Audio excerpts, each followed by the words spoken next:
আসসালামু আলাইকুম ওয়া রাহমাতুল্লাহি ওয়া বারাকাতুহু। বর্তমান সময়ে নতুন প্রজন্মের মানুষের মাথায় অনেক ধরনের প্রশ্ন এসে থাকে।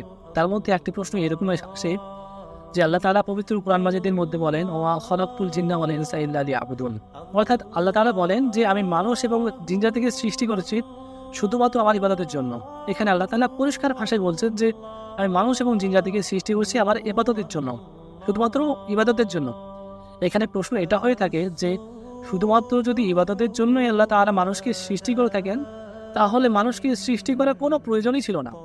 তার কারণ আল্লাহ তাআলা তো ইবাদতের জন্য আগে থেকেই ফেরেশতাদেরকে সৃষ্টি করেছিলেন এবং ফেরেশতারা আল্লাহ তাআলার খুব ভালোভাবে ইবাদত করত, তাই মানুষকে সৃষ্টি করার কোনো প্রয়োজন ছিল না।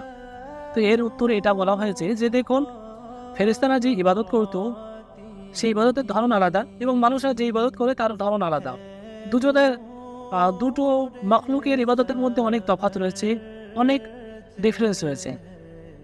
এই উত্তরটি পরিষ্কারভাবে বোঝার জন্য আপনার সামনে একটি উদাহরণ তুলে ধরছি। দেখুন, আপনি আর আপনার বন্ধু রাস্তার ধারে দাঁড়িয়ে আছেন। আপনি চোখে দেখতে পান, কিন্তু আপনার বন্ধু চোখে অন্ধ, সেই চোখে কিছুই দেখতে পায় না। এমন সময় রাস্তায় দাঁড়িয়ে আছেন, এমন সময় আপনাদের সামনে দিয়ে একটি ষোড়শী রূপবতী মেয়ে চলে আসছে। এমন অবস্থায় আপনি আল্লাহ তাআলার নাফরমানি থেকে বেঁচে থাকার জন্য আপনি আপনার চোখটিকে নিচে করে নিলেন। আপনি আপনার আল্লাহ তাআলার ভয়ে বা আল্লাহ তাআলার মহব্বতে আপনি চোখটিকে নিচে করে নিলেন এবং ওরা থেকে বেঁচে গেলেন। আর আপনার বন্ধু সেই মেয়েটিকে দেখলো না। কিন্তু যে আপনি এই যে গুনাহটি করলেন না, এরকমভাবে যে মোবাইলে বা টিভিতে অনেক ধরনের খারাপ বস্তু দেখতে পাওয়া যায় এবং আপনি আল্লাহ তাআলার ভয়ে সেই খারাপ বস্তুগুলো না দেখে আপনি নিজেকে হেফাজতে রাখেন, আপনি গুনাহ থেকে বেঁচে থাকেন। এবার আপনার বন্ধুও সেই জিনিসগুলো দেখে না। তো এই যে পরিস্থিতিতে কার জন্য নেকি লেখা উচিত? আপনার জন্য নেকি লেখা উচিত না ওর জন্য নেকি লেখা উচিত? তাই আপনি যদি চান তবে সেই গুণাগুলো করতে পারেন। আপনি চাইলে সেই গুণাগুলো করতে পারেন এবং আপনি নিজেকে চাইলে হেফাজত নাও করতে পারেন, কিন্তু আপনার বন্ধু চাইলে সেই গুণাগুলো করতে পারেন না। তাই যদি নেকি লেখা হয় তবে আপনার জন্য নেকি লেখা উচিত। এবার উত্তরে আসুন।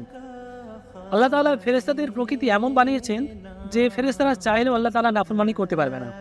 আল্লাহ তাআলা ফেরেশতাদের প্রকৃতি এমন বানিয়েছে যে তারা সর্বাবস্থায় আল্লাহ তাআলার ইবাদত করে। আল্লাহ তাআলার ইবাদতের খিলাফ তারা করতেই পারবে না। তারা চাইলেও আল্লাহ তাআলা নাফরমানি করতে পারবে না, আল্লাহ তাআলার খিলাফ করতে পারবে না। কিন্তু আল্লাহ তাআলা মানুষকে এমনভাবে বানিয়েছেন যে মানুষ চাইলে গুনাহ করতে পারবে, মানুষ চাইলে সে নেকির কাজ করতে পারবে এবং আল্লাহ তাআলার আনুগত্য করতে পারবে, কিন্তু ফেরেশতারা সেটা পারবে না। তাই দুজনের ইবাদতের মধ্যে ডিফারেন্স রয়েছে।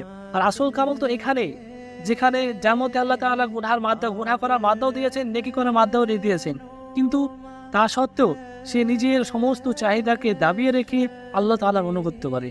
আসল কামাল হচ্ছে এখানে। আর এই জন্য আল্লাহ তাআলা মানুষকে সৃষ্টি করেছেন। আল্লাহ তাআলা আমাদের সকলকে সমস্ত রকমের ভ্রান্ত মতবাদ, ভ্রান্ত প্রশ্ন থেকে আমাদের বেঁচে থাকার তৌফিক দান করুন।